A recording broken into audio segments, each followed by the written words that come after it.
Hi friends, my name is Trish Roberts. You're watching Faint Signals from Vega. So I hope you caught my live stream last night. I actually did two live streams.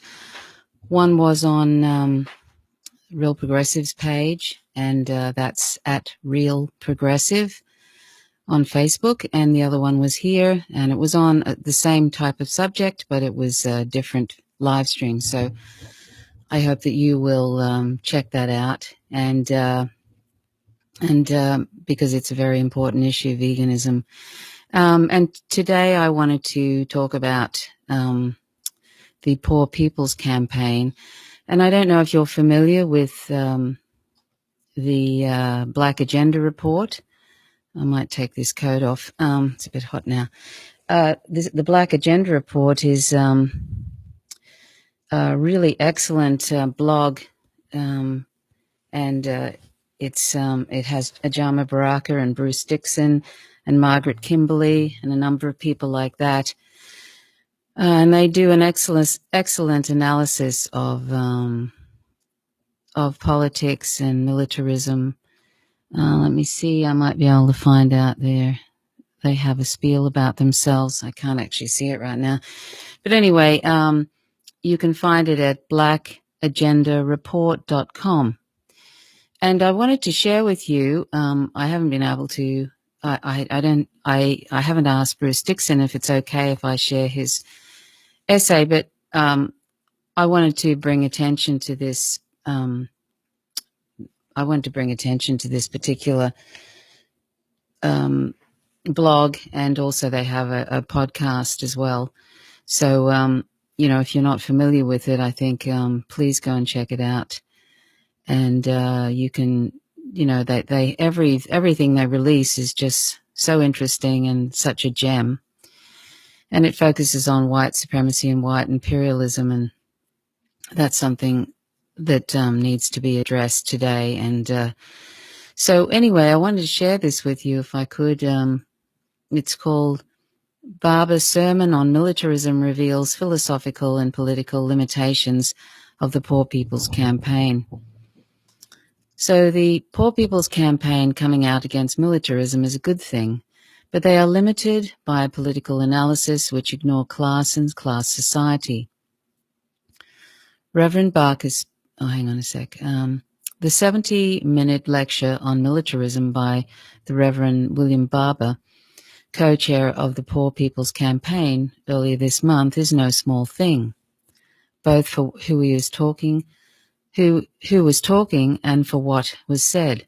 The best version, and he's got a 2-hour, 20-minute version on Facebook, and they couldn't post it in their particular blog here. There's also a YouTube version. So I'm going to leave a link to this article by Bruce Dixon. Excuse me, I've got a very itchy nose for some reason. So both of these produced by Repairers of the Breach, part of the Poor People's Campaign's own communication shop, all of it worth a serious listen in order to get a sense of who and what the PCC and its worldview are, and again what they're saying. The organizational forces mustered behind Reverend Dr. William Barber and the Poor People's Campaign are nothing less than a broad swathe of mainline and other U.S. Protestant churches backed by the generous gifts of a galaxy of foundations and individual wealthy contributors, supplemented by the bottom-up energy pulled from many thousands of church communities, their activists, and the innumerable good works they carry on. Reverend Barber speaks for the political leftish wing of the institutional church in the U.S., which has pretty much anointed him the mantle of the Reverend Dr. Martin Luther King's final year, with a way bigger budget and minus the burden King carried as one of the nation's most hated, derided, and despised public figures. Hold on a sec. Okay. So in a little over an hour, Reverend Barber's sermon stakes out a number of anti-imperialist and anti-militarist positions on U.S. and world history and on current U.S. imperial policy, more explicit and more advanced than any the Church has issued in the past. He notes the foundational American crimes of Native American and African genocide, land theft and slavery, white supremacy, and settler colonialism. Barber condemned Vietnam and scores of U.S. interventions all over the planet since World War II as illegal and immoral, and denounces environmental devastation as immoral too. He names the U.S. empire's military budget as the principal obstacle to human progress inside the U.S. These and other evolving positions reflect the fact that the Church is a field of contention too, in which a number of institutional and activist forces are vying for influence. Barber's position makes him kind of a church politician, and activists inside and outside the church are pushing Barber and the PPC to the left. But the limitations of the Poor People's Campaign are both philosophical and political. Philosophically, the Poor People's Campaign's historical and current analysis blames everything on immoral persons and immoral policies, on the lack of moral depth and moral commitment, distorted moral narratives, and moral analysis, to which Barber puts forth the remedies of, quote, moral revival, end quote, of a, quote, massive moral reset, end quote, to be accomplished by, quote, moral defense, end quote, moral resistance, end quote. By nonviolent direct action, and in line where he and his audience were most enthusiastic and at ease, by rising up and, quote, voting like never before, end quote. The problem here is that labeling your political opponents, their leaders, their misguided values, and their persons as, quote, immoral, end quote, is never a persuasive political tactic. It might make those already on your side feel nice and comfy to know they're all moral and the other guys are not, but it's not functionally distinguishable from Hillary Clinton appearing to call 60 million Trump voters a, quote, basket of deplorables, end quote. That kind of thing wasn't respectful or persuasive coming from Hillary Clinton, and it's not any better coming from Barber and the Poor People's Campaign. The Poor People's Campaign's philosophical limitation becomes a political limitation because it excuses them, and leftists who follow their lead, from helping craft political messages and strategies that might break the hold of Trump and the right upon tens of millions of Americans by somehow appealing to their class interests. The, quote, immorality is the root of empire, war, economic justice, environmental devastation, and poverty, end quote, construct is at the very core of their political analysis, and it's the nexus around which all their remedies revolve. Without a transcript, I'd guess Barber's 70-minute oration on militarism used the word, quote, moral, end quote, a couple of hundred times to explain the past and present. The words he never uses are capitalism, socialism, class, or working class, not even once. How can we explain, let alone solve, economic injustice, environmental destruction, white supremacy, and the rest without these concepts is a mystery that makes Barber's and the PPC's actual politics of change more than a little cloudy. The lack of any political endgame for the Poor People's Campaign beyond the call to, quote, vote like never before, end quote, is telling.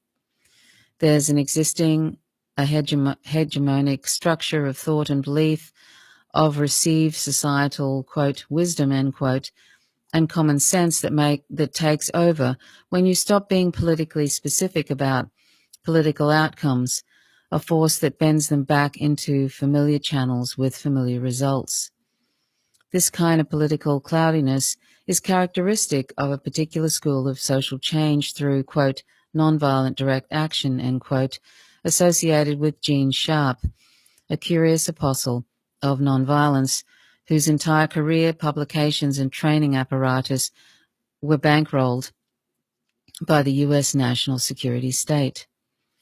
Policy-wise, there are places where Barber, the PPC, and the institutional church are unwilling to tread. Barber and company seem barely able to recognize domestic or international crimes when these are perpetrated by Democrats. It was Obama, not Bush or Trump, that started giving training, material support, ammo, and logistics to every single army on the African continent except Libya, Somalia, and Zimbabwe. Barber's call for a, quote, just two-state solution, end quote, is utterly oblivious of the impossibility of anybody peacefully coexisting with or creating such a thing out of the nuclear-armed apartheid ethnocracy that is today's Israel. Barber's sermon condemns drone warfares, murder of innocents, without noting that Barack Obama originated the policy. Reverend Barber denounces the hateful and immoral border wall without noting that 70% of it was built under Obama, who voted for it as a U.S. Senator, leaving less than 30% to be completed by Trump. All these are places where rank-and-file activists inside and outside the precincts of the church-led movement must continue to press Barber, the PPC, and the institutional church. The PPC has other built-in political limitations as well. While legally and nominally a nonpartisan endeavor, its imperatives, its organizational history, and political ties are firmly to the Democratic Party. Reverend Barber comes out of a tradition of political preachers through the NAACP, which is firmly tied by blood, business, social, and funding and legal networks to the Democratic Party. Reverend Barber was a featured speaker at the 2016 Democratic Convention. For all of Barber's career and in his previous outfit, Moral Monday, Barber was known for deploying his guns of moral outrage exclusively against Republicans. That's a big problem when austerity, empire, and militarism are bipartisan projects of both ruling class parties. And of course, Reverend Barber doesn't touch his party's craven obsession to blame Russian meddling, Russian influence, and Russian perfidy of all kinds for the Democrats' loss in 2016, and maybe for their next losses too.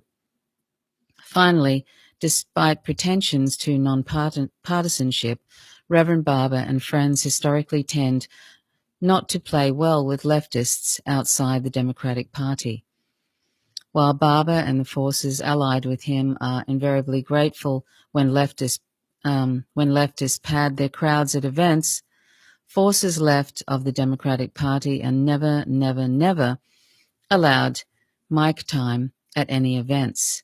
It's the rule and it's the way. Democrats play it.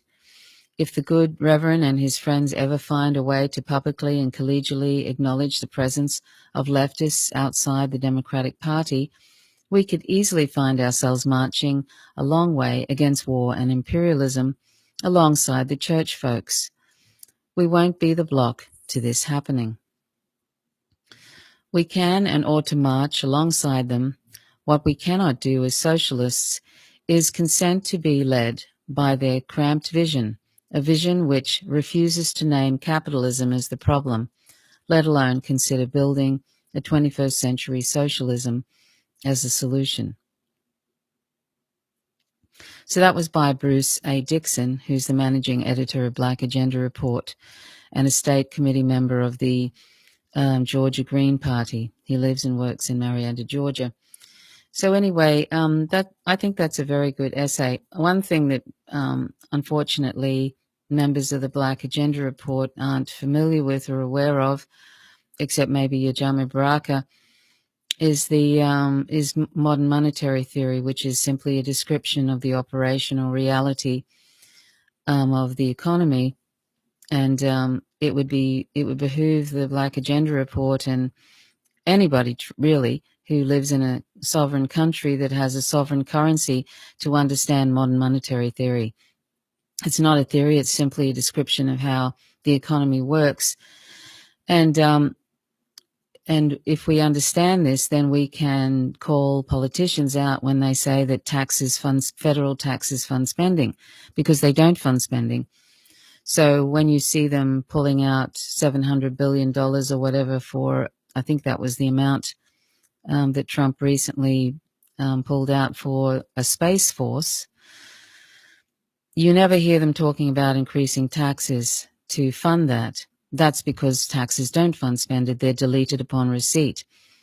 And money is keystrokes being brought into existence in a sovereign country. And basically a sovereign country cannot go broke. So, they never have any problem funding the military and spending trillions of dollars really on it, because it's not about the country, sovereign country can't go broke if it has its own sovereign currency. And federal taxes don't fund spending. So Congress holds the purse strings in the United States, and when they want stuff for the military, they just keystroke it into existence, the money. They hold the purse strings, and out comes the hundreds of billions of dollars, just like that. So when they say we can't afford Medicare for all, or free education, or the elimination of student debt, or fixing infrastructure and all of that, or that Social Security is going to go broke, they're all economic lies.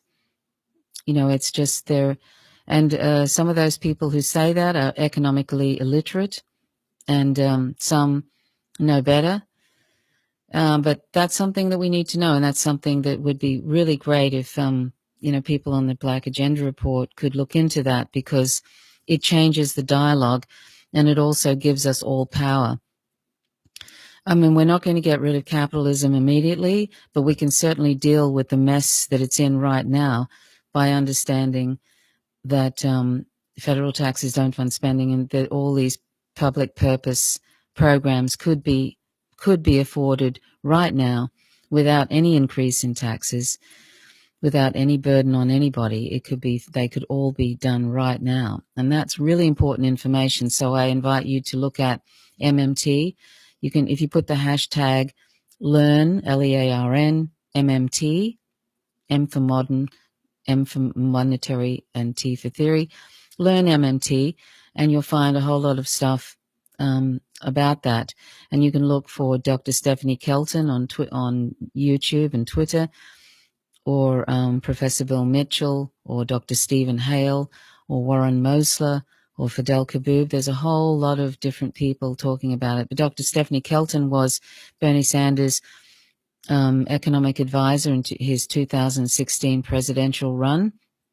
And Dr. Stephanie Kelton is a promoter of modern monetary theory, and she's really breaking down doors in Washington.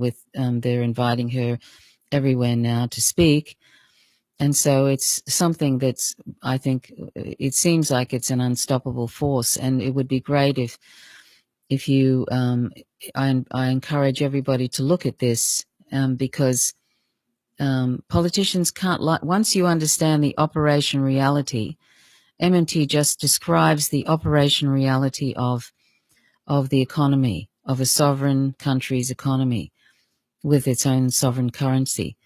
And once you understand that, you can hold politicians' feet to the fire when they lie, when they're economically illiterate and say things like federal taxes fund spending, or that we need to eliminate the debt.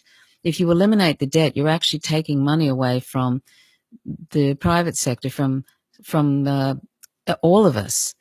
So if you're balancing the budget, you're actually taking money away from all of us, taking programs away from all of us, and often that is always associated with recession. So I implore people to look at this, and that would be really great if the Black Agenda Report understood that as well, because we're not going to get rid of capitalism straight away. It needs to go, of course, but if we understand MMT, we can address some awful wrongs that are happening right now. The austerity, neoliberalism, we can crush neoliberalism with it. So, that's a good start. And eventually it would be great to get rid of capitalism. So anyhow, I wanted to, I've shared this essay with you because, well, one, the Black Agenda Report is just so great. blackagendareport.com. Such a great blog, and from a black perspective, and addressing white supremacy, etc., war, which is something that really needs to be addressed today, imperialism and war. And it's really not being looked at at all, really. And there is no anti-war movement to speak of, and that's just appalling. And the other thing is that you'll notice that in the United States, a lot of this, the type of things that Bruce Dixon was talking about in this essay, he's talking about how the Reverend Barber was sort of very closely tied to the Democratic Party. And so he's not going to criticize the Democratic Party because he's probably getting funding from it. And he's sort of in some ways, it's another way of, bringing down Trump, when both parties, the duopoly, is just two wings of the same bird. The duopoly is just an imperialist, neocon, neoliberal mess. And they have no interest in the public and no interest in bringing any sort of social equality. In fact, it's an inverted totalitarianism situation now in the United States, where corporations it's not run by a demagogue, but corporations are really controlling things. But it gives all the sort of everything looks like it's a sort of like a democracy, but it's sort of basically serving corporate interests. That's probably not a very good explanation about inverted totalitarianism, but you can find, if you look for the author Sheldon Wolin, Wolin, who died about a year or so ago. I think he wrote a book called Democracy Incorporated, and that explains what that is.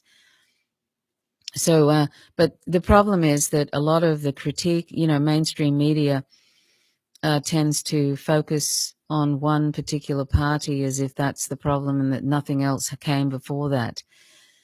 Like the MSNBC and Rachel Maddow and all those different liberal pundits who were corporate liberal pundits, they talk about things as if all the problems started with Trump. They started a very, very, very long time ago, and Obama opened the way for a lot of it. Bush did as well, but it's been, the rot has been there for a very long time. So Trump is just the part of that, and these are just front puppets, really. The basic, the rot goes along with each administration, the military-industrial complex, the imperialist wars, and austerity, bringing more and more, taking away civil rights. The NDAA, the National Defense Authorization Act, is a frightening act, which Americans, U.S. citizens, can just be arrested and put away and without counsel, and they can even be assassinated, basically. And it's all legal. The National Authorization Defense Act, it's done away with habeas corpus, and and the military, basically they've militarized the police. Yeah, it's a mess. Anyway, but the media, a lot of the liberal media, clap their hands when Donald Trump suggests going to war with anybody, or a war, aggression, whatever. They're really excited about that. But they all present the news as if Trump is the problem, when it's just the whole establishment, no matter who's in power, no matter who in the duopoly is in power, it's just an ongoing thing. That's why I don't really talk about Trump, even though he's incredibly problematic. But he's just enacting or expanding a lot of the laws that Obama expanded for him. You know, they're really, in many ways, these two parties are just in cahoots with one another. You know, they play the good cop, bad cop thing. It's the same here in Australia. The Labor Party and the Liberal Party, the LNP, the coalition, they're the two major parties. We have some other parties too. It's not as bad as the United States with their lack of, they keep out anybody from debates and they keep them out of the voting as well.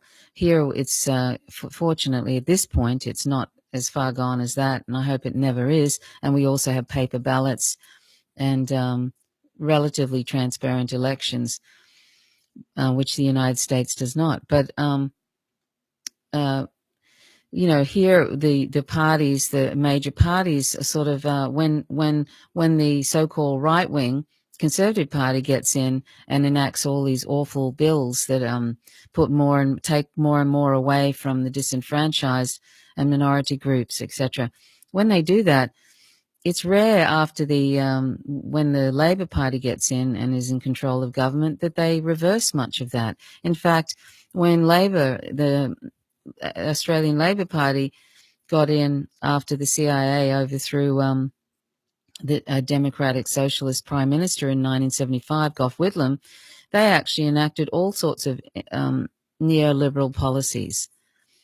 So anyway, those two parties are becoming the Australian Labor Party, the federal Australian Labor Party, and the LNP are very similar, and they'll probably, the ALP is moving more and more to the right. And the Green Party might even go that way too. They're all trying to just get elected. And they think that moving to the right is something that, and being in the middle somewhere is going to get them more votes. But what it does is make them indistinguishable from one another, from the other party. And it actually eventually kind of does that party in. But, and it's also not about the people, it's about them. So, but in the United States, there's this constant, the media tends to just criticize Trump as if he's the problem. And it makes for great, ratings for shows. I mean, seriously, it's like, it's such low-hanging fruit. I mean, because everything he does he's just all over the place, like a dog's breakfast, as you might say. It's easy to criticize Trump. I mean, but, we need to look at things in perspective and see that Obama did some horrific things. He expanded 2 wars to 7, and he deported 2 million immigrants. He deported them. And he broke up families. He didn't put children in detention camps by themselves like Trump did, but they could have gone there. But I mean, he did terrible things through the immigration, that ICE. He did terrible things. There's all sorts of things. He was droning people. He had an assassination Tuesday where he would pick who he was going to drone and kill in countries in the Middle East. All sorts of awful things. So, we have to stop sort of looking, and a lot of those comedians like The Daily Show, before I woke up to what was going on over there, I used to think The Daily Show with Jon Stewart was really kind of cutting edge, which is really sad because he never really criticized the Democratic Party.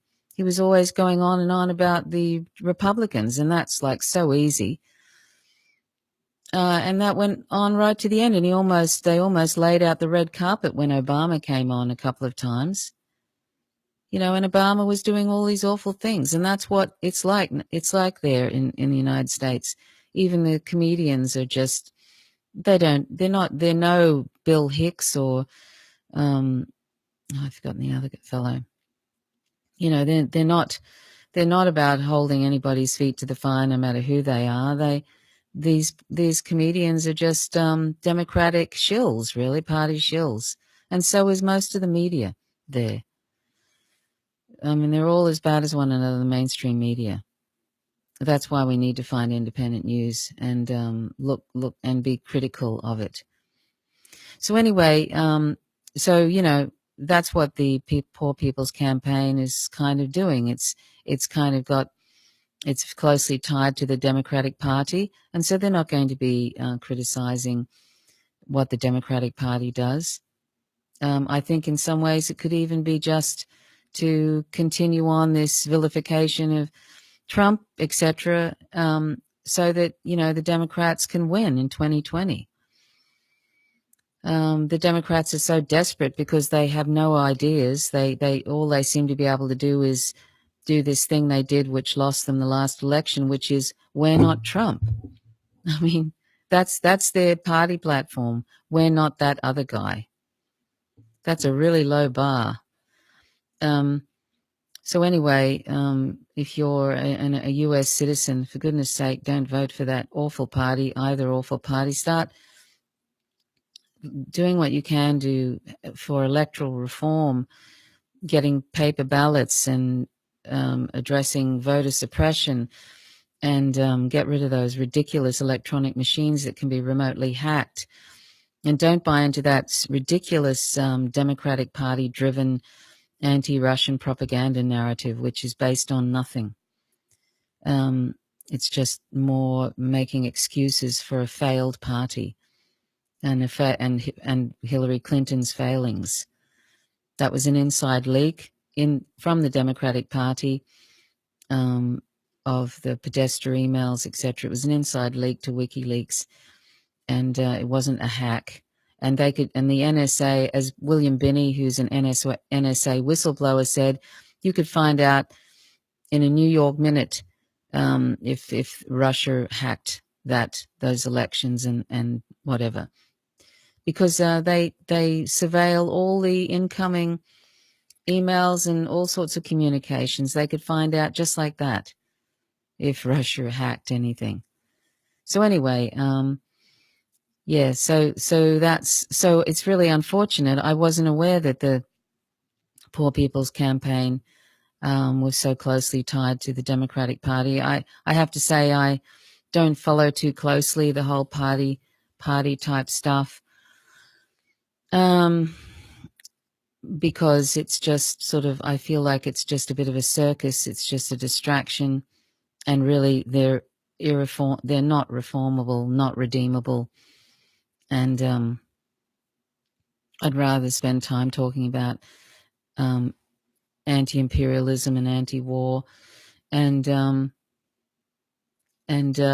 sort of every so often sharing really good essays and having my little say about them. I'm not a journalist. I don't profess to be an expert at anything, but I started doing these live streams because I wanted to help independent journalists sort of help in my own little way, disseminate their information, because if we're not disseminating information from independent journalists and sites like the Black Agenda Report, well, then they're just putting out excuse me, they're just putting out information, and it's probably getting suffocated by algorithms and by Google and YouTube and all sorts of things, because they're left and they're different to the mainstream narrative. And so if we don't try and disseminate this information ourselves, then it's probably not going to get out there very much. So that's one of the reasons I started doing live streams and vlogs, and every so often I talk about these some essays and stuff, is because it's just I just feel it's something it's an imperative. We all have to do it, because there's so much propaganda now. We're drowning in propaganda. And also, of course, one of my most important topics is veganism, and that's something that needs to get much more light than it is. It's growing as a movement, as a nonviolent grassroots movement, and but it needs to catch on, because it's so important. The ethical position of rejecting using animals for food, clothing, entertainment, and other reasons. Okay, so that's really all I wanted to talk about. So I will leave a link to that essay, and I hope that you'll check out and subscribe to blackagendareport.com, because it's got wonderful essays. I mean, I don't even have time to read all of it. They're just constant, and they have a great podcast on there as well every week. Okay, so thanks very much for watching. I hope to do another one soon. I'm going to, as I mentioned yesterday, I'm going to be doing more live streams about veganism and more specific parts about veganism, like frequently asked questions, just short little videos. Now that I've got a better setup on YouTube than I had. And so I hope that you'll join me for that. And please subscribe to this YouTube channel. You can click the notifications button, which is that little bell, and then you'll receive the updates. And if I go live, so it's important to click that little bell when you subscribe as well. Okay, thanks so much for watching. My name's Trish Roberts. You're watching Faint Signals from Vega. Till next time, bye for now.